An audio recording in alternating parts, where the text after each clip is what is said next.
Okay, welcome to This Explainer. Today, we are diving headfirst into an epic survival thriller from 400,000 years ago. We'll be following the visceral, absolute life-or-death journey of our human ancestors. And this isn't just some boring collection of ancient dates to memorize. It's a gripping story of brutal winters, terrifying predators, and the sheer willpower it took to survive when the entire world was essentially covered in solid ice. So, right off the bat, you might be wondering, is there a Neanderthal inside you?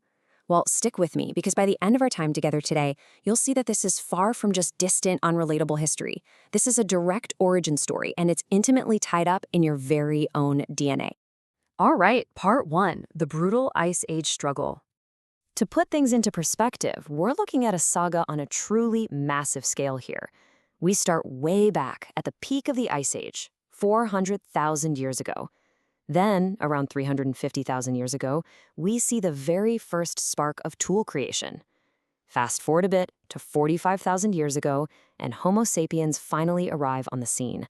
And then, around 40,000 years ago, the Neanderthal line officially comes to an end. It's a vast, sweeping timeline, but remember, for them, this was lived day by agonizing day. Just imagine a world where all of Europe is completely blanketed in thick snow and ice. The temperatures have plunged way, way below zero. This was the environment of the Neanderthals, who were born in Europe and Western Asia. They were built short, thick, and incredibly strong, specifically adapted to retain body heat in this frozen wasteland. Honestly, the sheer terror of their daily lives is pretty hard to wrap your head around. Sub-zero temperatures were just the baseline. There's actually a chilling account from the source material of a group sleeping in a cave as a massive blizzard raged outside. An elderly Neanderthal wakes up suddenly, gasping for air because the snow had completely blocked the cave entrance.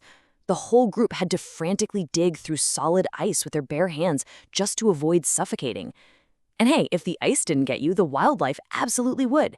Saber-toothed tigers were a constant, terrifying menace. The records tell of one horrific day when a tiger snatched a child, and while the men ran off to give chase, a second tiger attacked the vulnerable group left behind, dragging away a woman. It was just a ruthless, ruthless existence. Moving on to Section 2, the discovery of fire and tools. Now, this monumental leap in technology didn't just happen overnight. It actually started with pure luck, lightning striking a nearby tree. Initially terrified, one brave Neanderthal approached the flames, feeling warmth in the bitter cold for what was probably the very first time. They managed to take a burning branch back to their cave, keeping it alive by constantly feeding it wood. But the true breakthrough? That happened later, and purely by accident. While striking stones together to make crude weapons, they noticed sparks that looked exactly like the fire. By striking those stones over dry grass, they learned how to recreate fire on demand. And in that single, incredible moment, their dark age ended. Fire was a total game changer. It completely transformed them. One day, a piece of raw meat accidentally fell into the flames. When they fished it out with a stick and ate it, they realized, hey, this tastes way better. And more importantly, it didn't leave them feeling so heavy. Cooking meat made it far easier to digest. This seemingly small change freed up massive amounts of bodily energy, which actually sparked deeper cognitive thinking. They started communicating better, they developed early art using clay, and they even started the deeply emotional ritual of burying their dead alongside tools and stones, which really hints at a brand new understanding of an afterlife. All right, Section 3, the long journey of sapiens. Meanwhile, around 45,000 years ago, thousands of miles away in Africa, the rivers started to dry up. This forced our direct ancestors, Homo sapiens, on a desperate and deadly journey. They marched out of the Horn of Africa, some even crossing the Red Sea on makeshift wooden rafts, where violent waves swept men away to their deaths. As sapiens traveled through Turkey and the Balkans up into Europe, they encountered something they had literally never seen before: white earth, snow. There's a stark physical contrast here. Sapiens were taller, they had thinner skin, and were entirely adapted for hot climates. They had no blankets, no proper winter clothing. They were completely unprepared for the freezing European snow, resulting in tragic, agonizing deaths from the biting wind. Their lungs froze, and members of their group simply dropped dead in the snow. Driven completely mad by the freezing temperatures, the surviving sapiens spotted a cave and rushed inside, quickly lighting a fire to save their own lives. But in their sheer desperation, they completely missed the massive scratch marks on the walls. Turns out, they were sharing the cave with a gigantic, sleeping cave bear. The beast woke up to all the commotion and immediately attacked a man. It took a frantic, absolutely terrifying battle with stone spears to bring the bear down, just so they could survive the night. Which brings us to Section 4, the historic meeting of two species. Picture this. As the sapiens ventured out of that cave into the snowy valleys looking for food, they saw silhouettes in the trees. Short, thick, wide-faced beings. The Neanderthals, the original masters of this frozen land. The standoff was incredibly tense. For hours, both groups just stared at each other, totally terrified. But ultimately, hunger and sheer curiosity proved stronger than fear. A Neanderthal stepped forward and offered what he had, a piece of roasted meat. In return, a Homo sapiens reached into a pouch and offered dried berries. It was the very first peaceful exchange of food between two human species in the history of the world. Section 5. Surviving together. That night, both groups sat around a shared fire, and any lingering language barriers quickly faded when glowing eyes suddenly appeared in the dark, a pack of dire wolves attacking their camp. Neanderthals threw burning wood, and sapiens used their fire-hardened spears.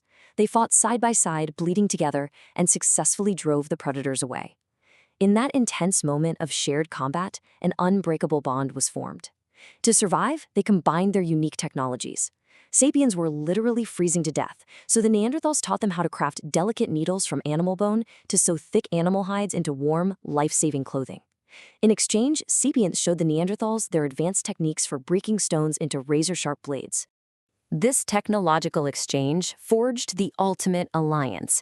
Together, they executed epic, highly coordinated hunts. They learned to use fire to corral massive woolly mammoths down icy slopes until the giant beasts slipped and fell. They faced down terrifying woolly rhinos and fought off saber-toothed tigers boasting 2-foot-long fangs. They fought as a unified, unstoppable team to secure meat that could feed their combined group for weeks at a time. And finally, Section 6, Neanderthals' End and Legacy. As millennia passed, the climate kept shifting unpredictably. The harsh conditions and new diseases slowly began to take their toll. The proud Neanderthal population, who had mastered the ice for hundreds of thousands of years, began a gradual, tragic decline. Yet, they didn't just vanish into the snow. They shared far more than just survival tactics and hunting strategies. They actually built families together. Through interbreeding, Neanderthal women and sapiens men, and vice versa, created children who carried the robust, wide-faced features of the Neanderthal, powered by the complex brains of Homo sapiens. They created a living, biological bridge to the future. Get this, 1 to 2%. That is the exact amount of Neanderthal DNA that actively exists in the genetic makeup of modern Europeans and Asians living today. The Neanderthals never truly disappeared, did they? They physically became a part of us. Think back to roughly 40,000 years ago. A lone Neanderthal sits freezing in the snow, the very last of his tribe. A Homo sapiens approaches him, and in his final moments, the Neanderthal passes glowing coals into the hand of the sapiens, a silent transfer of power and survival. This fire is now ours. The Neanderthals gave us their fire, their knowledge, and their very DNA, leaving a legacy that is quite literally alive inside you right now. Doesn't that make you look at history and yourself just a little bit differently? Thank you so much for joining me on this explainer, and keep exploring.